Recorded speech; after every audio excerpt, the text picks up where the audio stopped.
વસાવાની ધરપકડ કઈ રીતે જીત્યા? ચૈતરભાઈને લાંબા સમયથી જ્યારથી જીત્યા છે ત્યારથી ભાજપને એ ખટકે છે કે આ એક આદિવાસી પરિવારનો નાનો એવો છોકરો જીતી કેવી રીતે ગયો.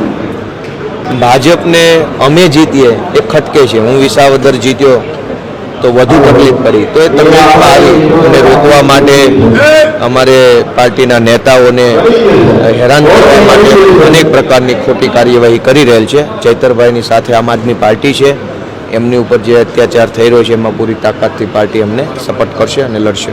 મારામારીના આક્ષેપ થયા છે ચૈતરભાઈ.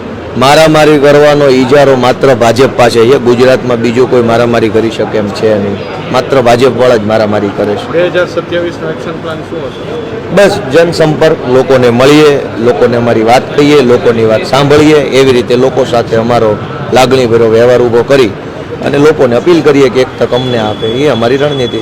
લલિત વસોએ 10 કરોડનો દાવો કર્યો છે માનહાનિ. તમે દાવો કર્યો હે લલિત વસોએ દાવો કર્યો 10 કરોડ. ભલે કાંઈ વાંધો નહીં, હજુ મને કાંઈ મળ્યું નથી.